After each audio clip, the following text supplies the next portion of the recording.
Eu quisera compartilhar com vocês como foi que eu, no papel que eu cumpro como Jesus Cristo homem, como foi que eu comecei a me dar conta do mistério da iniquidade. Onde estava a maldade? Falando em termos de religiões, não falando da política, ainda que a política esteja envolvida, e nem da vida social das pessoas, ainda que isso esteja envolvido também. Mas como foi que eu comecei a me dar conta? Porque, a princípio, o que eu fazia era desfrutando, né? Que eu fui um predestinado, um escolhido, um abençoado, que o diabo foi destruído. E eu via tanta maravilha que imagina, eu estava desfrutando sozinho, porque vocês não estavam. E, a princípio, em meu desconhecimento, eu pensava que isso era para mim, porque isso eu dizia aos demais e ninguém cria. Aos meus irmãos eu compartilhava e eles diziam, bom, uma vez vieram com o pastor deles a expulsar demônios de mim porque eu estava falando meio estranho.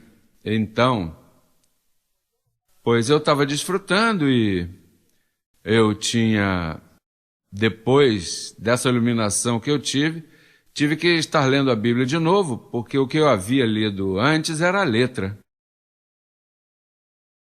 O espírito daquilo que eu lia não era. Então, quando eu lia, não podia ler mais de 2 versos. Era porque eu via a vida de cada verso. Mais uma vez, eu comecei a ler Gálatas capítulo 1, verso 18. Gálatas 1, 18. E aí eu aprendi muitas coisas. Vamos ler no telão? Depois, passados 3 anos, você já tem que se deter. O que importa? O que significa 3 anos? É que 3 anos de conversão, sabe? Depois que ele entendeu o que aconteceu, né, com ele, você sabe que ele perseguia os cristãos e os obrigava a blasfemar e, se fosse possível, até matava. Ele foi culpado da morte de Estevão, mas ao ter essa conversão, ele não subiu a Jerusalém. Ele ficou aí com sua conversão experimentando-a. Mas se passaram 3 anos, depois de 3 anos que ele havia experimentado, que estava seguro que isso era assim, que o Senhor aparecia para ele, ele falava, ele dava instruções. Então se passam 3 anos e ele vai aonde? Para onde ele subiu? Quer dizer que ele não havia estado em Jerusalém por 3 anos? Mas agora ele sobe porque ele já ouviu falar dos apóstolos. E ele foi, veja, a quem ele foi a ver? Para ver a quem? Para ver a Pedro. E Pedro já estava montado, né? Com os demais apóstolos, tirando as propriedades das pessoas, elas vendiam e colocavam tudo o que recebiam a seus pés. E Pedro sempre dizia, lembre-se dos pobres, por isso lhe davam muito dinheiro. Mas ele não se lembrava nada. Nunca foi revelado nada que ele tenha ajudado os pobres. Mas ele sempre utilizava. É como as organizações de hoje que dizem, lembre-se das crianças, enviem. E descobriram nos Estados Unidos que elas recebem milhões e milhões. E então as crianças, o que recebem não é nem 1% para as crianças. Mas se usa esse método para sacar fundos. E então diz, e permaneci com ele 15 dias. Foi aí que minha cabeça começou a dar volta. 15 dias? Com Pedro? Sem rádio, sem televisão, sem o ruído que há hoje para você se entreter com tantas coisas. Não havia futebol, não havia esportes desenvolvidos como agora há. Não havia lutas de boxe, não havia bola, não havia. E 15 dias vendo a Pedro. E Pedro era um indivíduo que havia ganho certa fama porque ele curava os enfermos com sua sombra, curava os enfermos, e ele utilizava isso para ganhar ou para influenciar as vidas. Mas aquele que subiu para ver-lhe agora e diz: mas não vi a nenhum dos outros apóstolos, senão a Jacobo, o irmão do Senhor. Quer dizer que o Senhor Jesus teve um irmão, filho de Maria também. Você sabe que a Igreja Católica diz que ela não teve nenhum outro filho, mas aí ele identifica Jacobo, o irmão do Senhor. E não irmão como às vezes tu e eu nos chamamos. Ô irmão, como está você? Não, o irmão do Senhor, parente dele.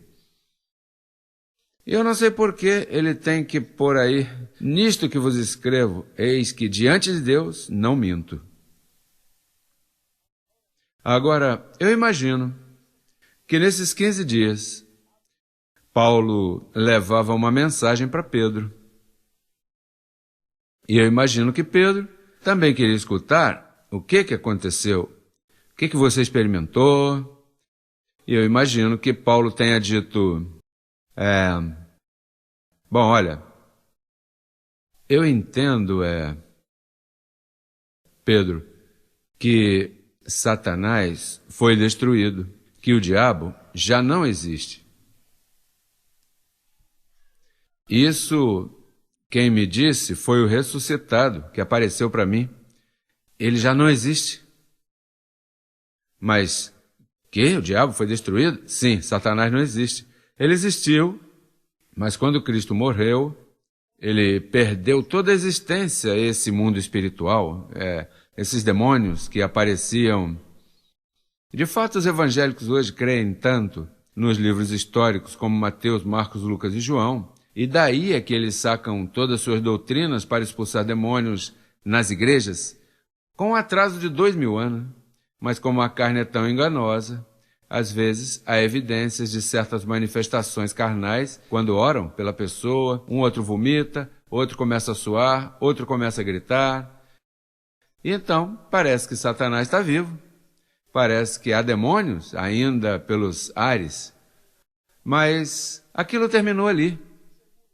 Eu estou seguro que Paulo deu ênfase nessas verdades e também, quem sabe, tenha dito, olha, Pedro, há outra coisa que deves entender, porque se eu subir para te ver aqui, é porque o Senhor me indicou que viesse te ver.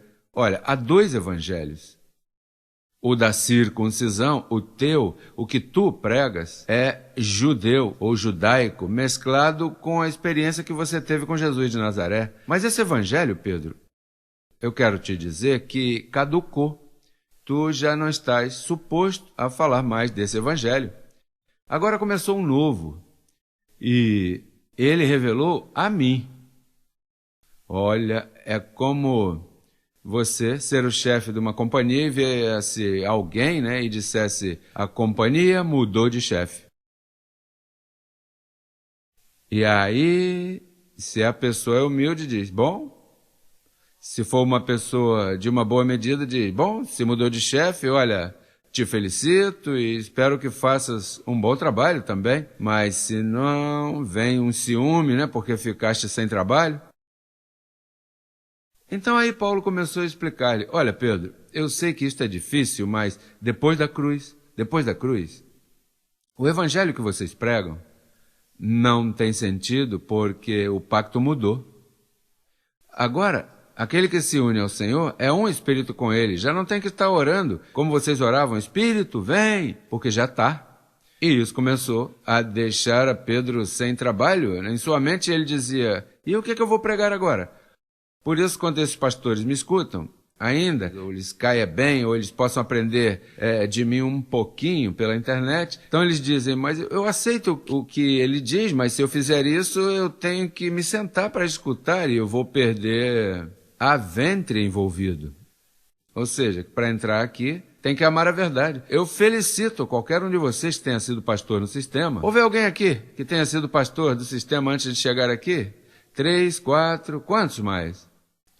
Tem mais para lá? Tem que felicitar esses homens, porque vir a este ministério é como vir a um cemitério, onde tua carne fica despojada totalmente, e agora você diz, bom, o que eu vivo agora, vivo na fé. do Filho do Homem. Oi.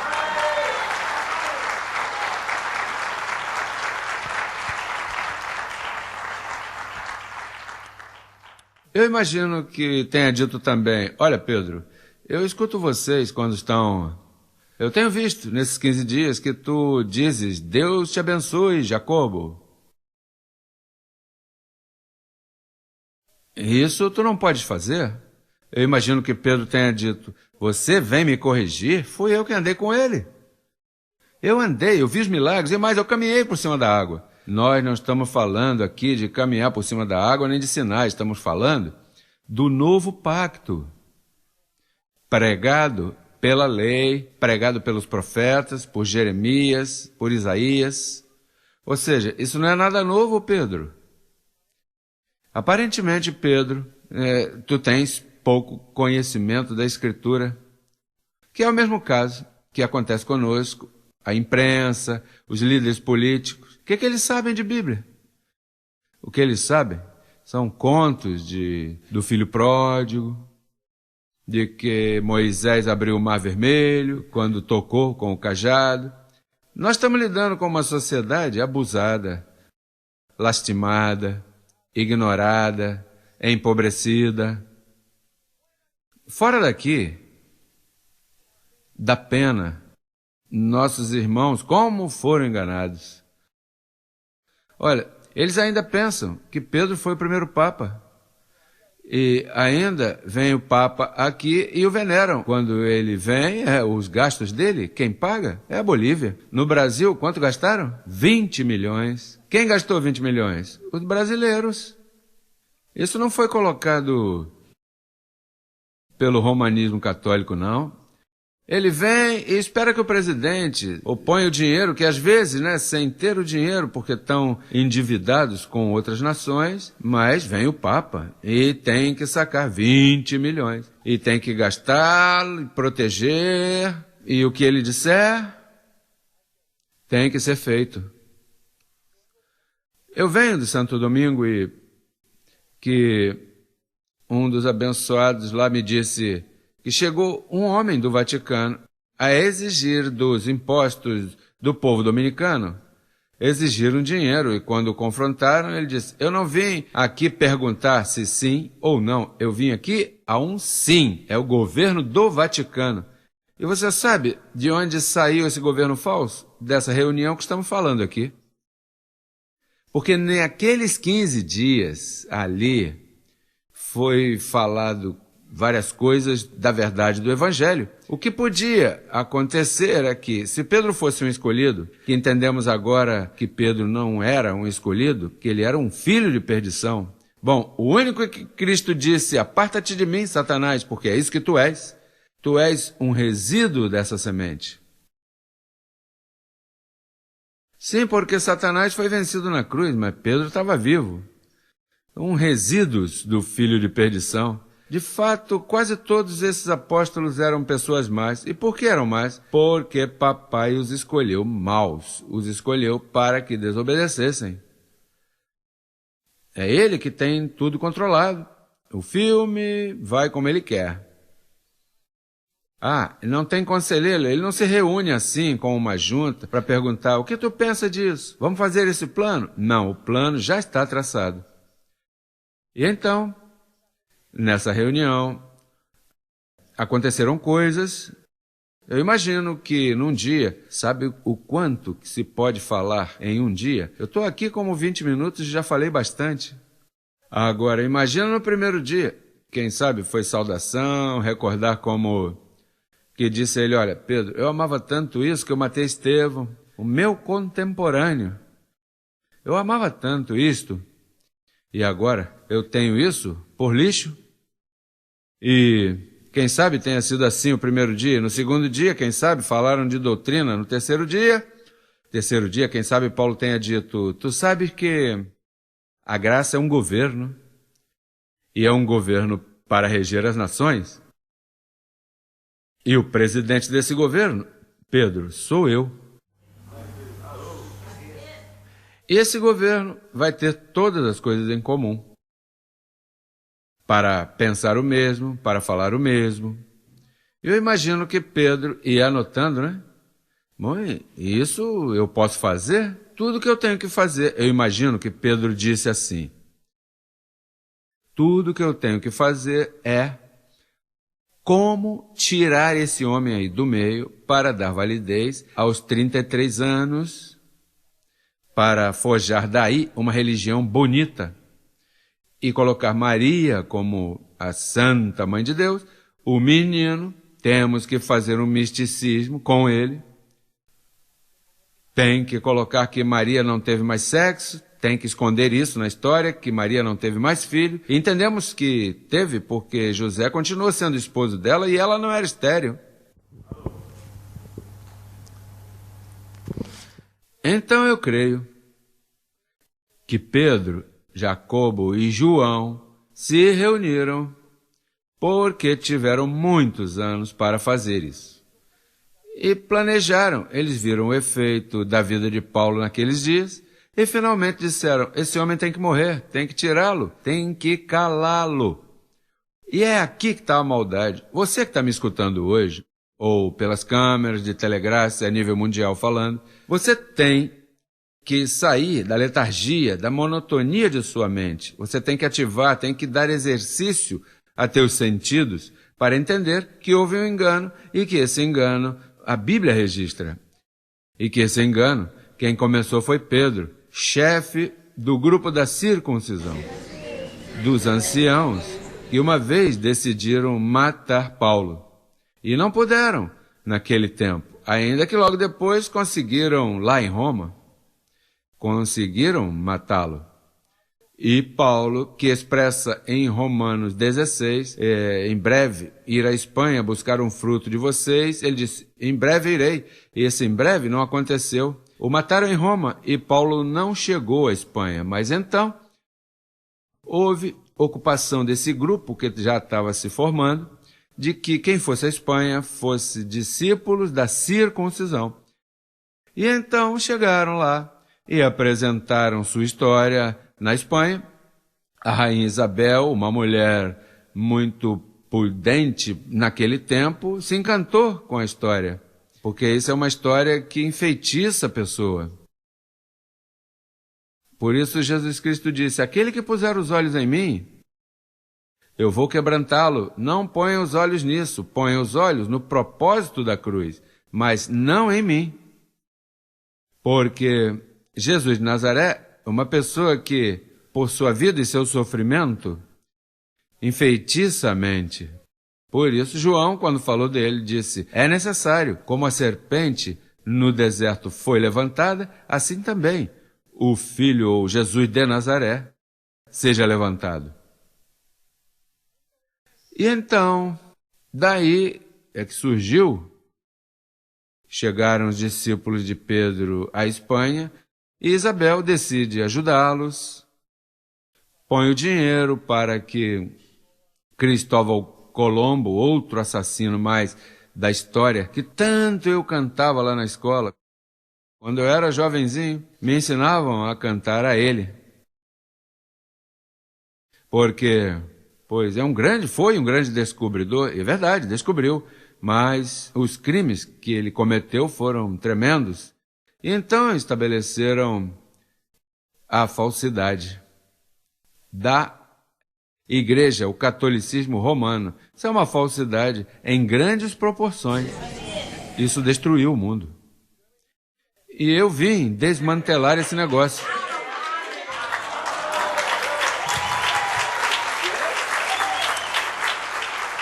E não é que eu tenha vindo a tentar, não. É que eu vim para conseguir. Porque o tempo já passou. Os 2000 anos de engano já tomaram lugar e os danos são muito notáveis em todas as nações. A razão da pobreza é essa. Porque todo mundo hoje vai para os Estados Unidos. Todo mundo procura chegar lá. E é verdade. Ali há prosperidade. Nos Estados Unidos há muita prosperidade. Há muito sofrimento também e há muitas situações que somente a pessoa que chega lá começa a descobrir aonde se meteu. Mas a maioria dos povos, sua moeda desvalorizada. Tu pergunta, quanto vale, quantos bolívares são $1? 8. E assim, as diferentes moedas, por quê? Por que um bolívar não é $1? Então, quer dizer que há muito trabalho para fazer. Isso é responsabilidade tua e minha. Perdoa-me. E fácil de conseguir, hein? Ninguém aqui vai trabalhar muito, incluindo a mim. Eu não vou trabalhar muito nisso aqui. O que eu tenho que fazer é fazer o que eu tenho que fazer, falar, ensinar. E tu o que tens que fazer é receber e passar. Como dizem os americanos, passe adiante, e passa lá, e a mesma palavra, não tu nem eu, porque é fazendo ele em nós. E então, agora temos que ser fiéis nisso. Passar a palavra, sem medo da perseguição. Olha, e a perseguição apertou. A perseguição é forte. Um familiar teu, sabe, tua mãe, pô, olha, já são laços, mas que quando a verdade está no meio, a pessoa faz com carinho, mas se for mãe ou pai, olha, eu sinto por agora, mas Papai Deus está em primeiro. E ele se encarregará de fazer isso para você.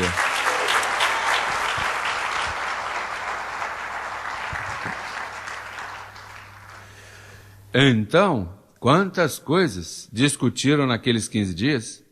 Eu acho que num congresso de 15 dias, a pessoa pode aprender muito, verdade? 15 dias.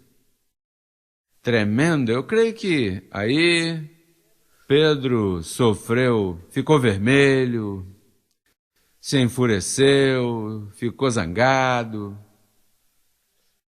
Quanta coisa haverá passado. Mas há algo que eu creio que lhe doeu mais. E a Colossenses 1:20. Vamos a Colossenses 1:20.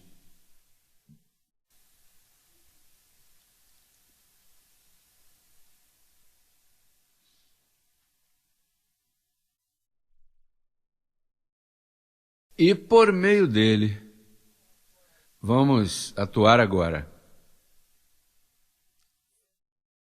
Pedro, eu, Paulo, te digo que por meio dele, reconciliou consigo todas as coisas.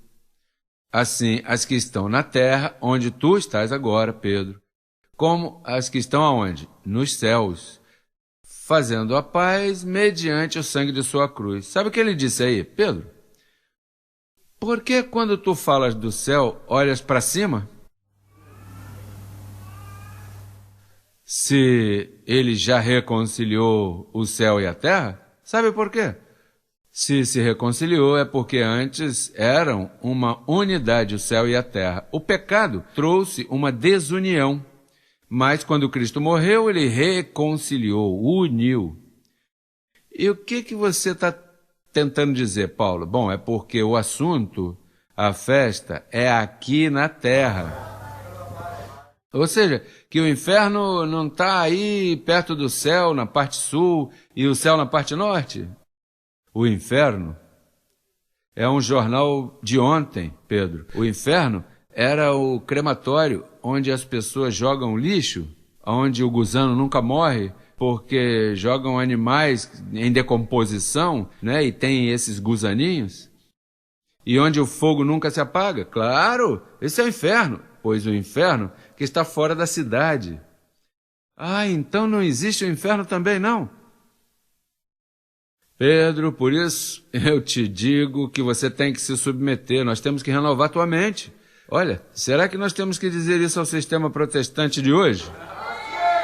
Temos que renovar tua mente, tu estás enviando as pessoas para o inferno, mas que é o inferno? Quantas coisas aconteceram ali naquela reunião? E nós temos que ter isso bem claro porque essas são nossas evidências. O que acontece é que a imprensa não me dá tempo para explicar isso assim com esses detalhes. Mas se a imprensa ou as pessoas entrarem nas páginas da internet, verão isso claro, né? Bom, então, se o céu e a terra foram reconciliados, falta algo. Que nós que estamos nos céus, assentados juntamente com Ele, e que estamos na terra, necessitamos de uma mudança. E essa mudança está em 1ª Carta aos Coríntios, capítulo 15, verso 54. Vejamos essa mudança que falta. Aí está. E quando este corruptível for vestido de incorrupção, e este mortal for vestido de imortalidade, então se cumprirá a palavra que está escrita: absorvida é a morte em vitória. Isso quer dizer que o céu e a terra já foram reconciliados, está tudo já reconciliado. Na terra não tem nada mal, os peixes estão bem lindos, os animais estão preciosos, a água, as paisagens. Aqui tudo está bem. Inventamos de tudo, aviões, a ciência aumentou, a tecnologia. Paulo não tinha isso, não. Pobrezinho, ele deve estar lá, imagino que a medida dele seja boa, né? Porque ele deve dizer, olha, essa partezinha minha foi mais difícil porque ensinei, deixei escrito e ninguém acreditou em mim. Mas o que falta aqui é um câmbio, e é a mudança do corpo mortal em corpo imortal. Essa é a recompensa.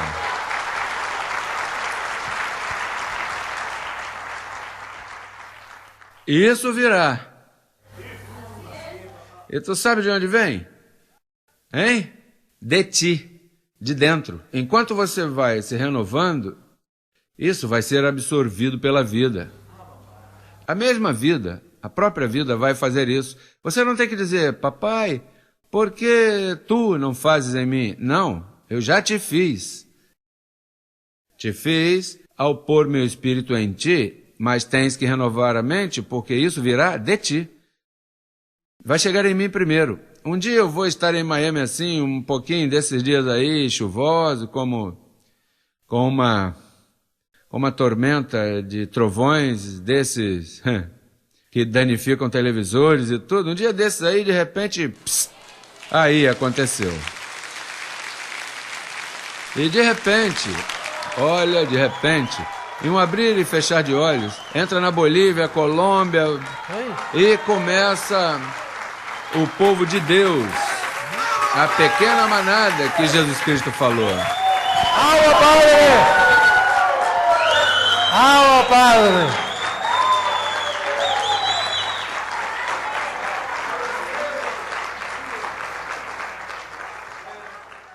Isso, Papai Deus vai nos dar. Assim de pé, vamos ler o último verso no 58. Procure o 58 para mim, aí mesmo, verso 58. Assim que, irmãos meus, estai firmes e constantes, crescendo na obra do Senhor sempre, sabendo que vosso trabalho no Senhor não é em vão. Os amo muito, os quero muito. Continuemos crescendo e falando da palavra. Gracias. Os músicos, sim? Os músicos.